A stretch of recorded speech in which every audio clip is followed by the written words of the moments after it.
샬롬, 유성근 전사입니다. 반갑습니다. 벌써 히브리서 성경의 숲과 나무 마지막 시간으로 찾아뵙게 되었습니다. 계속되는 히브리서 묵상을 통해서 무엇보다도 우리의 신앙을 잘 점검하고 믿음의 경주를 끝까지 달려가는 우리의 삶이 되었으면 좋겠습니다. 마지막 시간 함께 가시죠. 히브리서 11장은 흔히 믿음장이라고 불리는 유명한 장입니다. 10장 마지막 부분에서 이 하박국으로부터의 인용에 의해서 소개된 믿음에 초점을 맞추고 있습니다. 특별히 11장은 시작 부분인 1절, 2절과 끝부분인 39절, 40절에서 믿음에 의해 증거를 얻는다는 표현이 등장하는 수미상관 구조를 이루고 있습니다. 또한 구조적으로는 10장 36절에서 인내의 필요성에 대한 언급과 12장 1절에서 인내를 촉구하는 겉면 사이의 위치에서 앞뒤 내용과 더 긴밀한 관계를 가지고 있는 장이기도 합니다. 여기서 요구되는 인내는 아주 특별한 기반을 가지는데 그것은 이전의 영웅들과 순교자들에 의해서 본으로 제시되어지고 예수 그리스도에 의해서 완전히 실현된 믿음입니다. 11장에 나오는 이 믿음의 사람들의 긴 목록 이후에 12장 초반에서 그리스도에 대한 언급을 통해 절정에 이릅니다. 11장은 크게 1절에서 3절까지 서론이라고 할 수 있고 4절에서 38절까지 믿음의 인물들을 통한 모범들을 볼 수 있습니다. 그리고 39, 40절에 결론으로 나누어집니다. 특별히 여러 인물 중에서 아브라함, 사라, 그리고 모세에게는 특별한 강조가 주어지는 것을 보게 됩니다.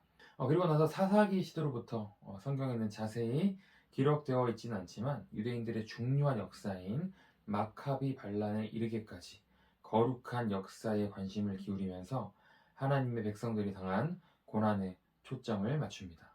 이 서론에서 믿음이란 무엇인가에 대한 정의를 설명합니다. 믿음은 바라는 것들의 실상이요 보이지 않는 것들의 증거라고 정의합니다. 헬라어 원어적으로 더 명확하게 해석한다면 믿음은 목표를 가지고 소망하는 것을 가지는 것이고 지각할 수 없는 실체를 지각하는 것입니다. 보이지 않는 것들에는 하나님, 그의 존재, 그의 신실하심, 그의 능력과 같은 현재, 미래 혹은 영원한 실제를 포함하는 것입니다. 이렇게 믿음이 제공하는 보이지 않는 것들에 대한 인식은 고난과 시련을 견디는 기본적인 동기가 됩니다. 믿음의 대상이신 하나님은 말씀으로 보이는 세상을 창조하시고 존재하시며 또한 자기를 찾는 자에게 상 주시고 또한 약속을 신실하게 지키시는 분이십니다. 그 믿음을 통해서 그리스도인은 하나님이 누구신지 알게 되는 것입니다. 또한 믿음으로 선진들이 증거를 얻었다는 것은 매우 중요한 표현인데 이것은 하나님께서 믿음으로 반응한 그들을 인정하셨다는 의미입니다. 그러나 39절에서 그들은 믿음으로 그 증거는 받았지만 약속은 받지 못하였다라고 말하는데 이것을 어떻게 우리는 이해해야 할까요? 이 차이를 알아야 11장을 우리는 잘 이해할 수 있을 것입니다. 천천히 먼저 살펴보겠습니다. 먼저 소개되는 인물들은 아벨과 에녹과 노아입니다. 이들의 공통점은 죄인들의 세상에서 불의와 멀리 했다라는 것입니다. 그리고 그런 그들을 하나님께서는 인정하셨고 그 세대로부터 그들을 취하셨습니다. 아벨은 죽음으로, 에녹은 땅에서 하늘로 옮겨짐으로, 노아는 홍수 심판에서 구원을 받았습니다. 이어서 소개되는 인물은 바로 믿음의 조상 아브라함입니다. 히브리서 저자가 아브라함의 예를 통해서 드러내고자 하는 것은 아브라함의 순종입니다. 히브리서에는 순종과 믿음은 밀접한 관계가 있습니다.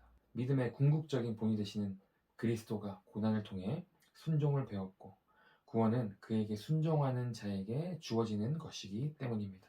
아브라함은 순종하며 나아갔습니다. 더군다나 어디로 가야 할지 그 목적지를 알지 못한 채로 하나님의 인도하심에 순종하며 믿음으로 나아갔습니다. 어디서나 하나님이 인도하시는 그 믿음의 순례를 했던 것입니다. 그렇게 아브라함이 믿음으로 순종하며 나아갈 때 하나님은 잉태할 수 없는 사라와 더불어 잉태할 수 있는 힘을 얻게 하셨고 하나님의 약속의 아들을 받게 됩니다. 또한 아브라함은 그 약속의 아들 이삭을 하나님께 드리는 행위로 믿음의 절정을 보이게 됩니다. 하나님의 약속으로 받은 그 약속의 아들을 기꺼이 하나님께 제물을 드릴 수 있었던 것은 아마 죽은 자도 능히 다시 살리실 하나님을 신뢰하고 또한 스스로 그 약속을 반드시 지키시는 하나님임을 아브라함은 알고 믿고 있었기 때문입니다. 그러한 아브라함의 놀라운 믿음의 순종은 수많은 후손이 주어짐으로 구체적인 결과를 얻게 됩니다. 그렇게 아브라함을 이어서 이삭, 야곱, 요셉에서 모세에 이르기까지 히브리서 저자는 믿음의 조상들의 순종을 나열하면서 죄가 주는 즐거움보다 하나님의 백성들과 더불어 고난받기를 선택한 믿음의 삶을 말하며 여러분도 청중들도 믿음의 삶을 선택하라고 권면합니다. 11장의 특징 중 하나가 믿음으로라는 말로 시작되는 구절이 많다는 것입니다. 이 단어가 각 절마다 의미하는 사람들이 조금씩 다르지만 그들은 공통점을 가지고 있는 사람들입니다. 그것은 바로 그들은 이 땅의 본향이 아니라 더 나은 본향, 즉 하늘에 있는 본향을 향해서 나아간 사람들이었다라는 것입니다. 그리고 하나님은 그들이 사모하고 찾는 것을 보시고 그들에게 반응하셨습니다. 그렇게 그 믿음으로의 결과는 두 가지로 나눠집니다. 특별히 11장 32절부터의 믿음으로의 더 정확한 해석은 믿음을 통하여 라고 합니다. 믿음을 통하여 얻게 된 결과의 첫 번째는 긍정적인 결과입니다. 믿음으로 순종했더니 그 믿음을 통한 그 결과가 하나님의 은혜이고 하나님의 능력이었음에 감사하는 결과입니다. 하지만 35절 하반절부터는 믿음을 통해서 얻은 부정적인 결과에 대해 말합니다. 이 내용은 앞의 긍정적인 결과와는 확연하게 대조됩니다. 이것을 통해서 믿음이 이 세상에서 무조건 긍정적인 결과만을 주는 것이 아닌 것을 우리는 알 수 있습니다. 하나님을 믿으면 무조건 잘되고 복받고 세상에서 성공한다는 것이 아닌 것을 말하고 있습니다. 그것은 그리스도인은 하나님을 믿지만 동시에 어둡고 죄악된 세상을 살아가는 이중적인 정체성을 가진 존재이기 때문입니다. 그렇기 때문에 참된 그리스도인은 이 땅에 살면서 무엇을 성공으로 여기며 무엇을 소망하며 무엇을 가장 우선순위로 삼아야 할지에 대해 항상 응답하며 살아가야 할 것입니다. 또한 앞선 긍정적인 결과는 다르게 여기서는 믿음의 과정과 행위에 초점을 두고 있음을 또한 우리는 알 수 있습니다. 그 끝이 비록 죽음으로 귀결되는 것도 있지만 그 과정들을 견디는 모습들도 있음을 보여줍니다. 긍정적인 결과들이 하나님의 은혜의 결과에 집중했다면 이 부분은 상대적으로 인간적인 요소에 또한 집중하고 있습니다. 그들은 어떻게 고난을 견뎌낼 수 있었을까요? 그 이유는 바로 하나님을 믿기 때문에 죄악된 세상과 같이 되기를 원치 않았기 때문입니다. 그리고 그들은 미래에 얻을 안식을 바라보며 살았기 때문에 끝까지 인내할 수 있었습니다.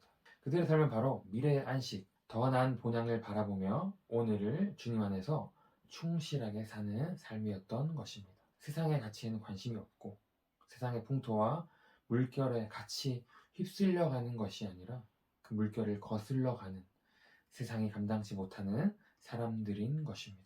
이런 믿음의 사람들의 모습은 히브리서 청중들의 상황과 유사한 것이 많았습니다. 그렇게 이 히브리서 저자는 믿음의 사람들의 모습들처럼 여러분도 끝까지 견뎌내라고 권면하고 있는 것입니다. 그런데 저자는 한 가지 의도를 더 말합니다. 그것은 이전 믿음의 사람들보다 현재 히브리 청중들의 상황이 더 낫다라는 것입니다. 예수님 이전의 사람들은 구원의 미래 완성에 대한 하나님의 약속은 받았지만 약속 실현의 결정적인 증거는 받지 못한 채 믿음으로 살다가 죽었습니다. 하지만 지금 청중들은 다르죠. 이들은 예수님을 통해 약속이 실현되기 시작했고 새 언약 백성인 청중들의 존재 그 자체가 그 증거이기 때문입니다. 미래의 온전한 성취가 아직 남아있지만 성취의 시작 과정이 이미 예수님으로 인해 시작되었기에 이들은 이전의 사람들보다 더 확신 있게 믿음의 삶을 살아갈 수 있는 것입니다. 그러므로 더 기쁨으로 미래의 영원한 안식을 위해서 믿음으로 견뎌낼 수 있는 것입니다. 그렇게 히브리서 저자는 12장에서 믿음의 삶을 긴 마라톤 경주로 예를 들면서 권면을 이어나가는데 새 언약 백성들이 믿음으로 경주를 할 때 궁극적으로 바라보아야 할 분이 바로 예수 그리스도임을 다시 한번 선포합니다.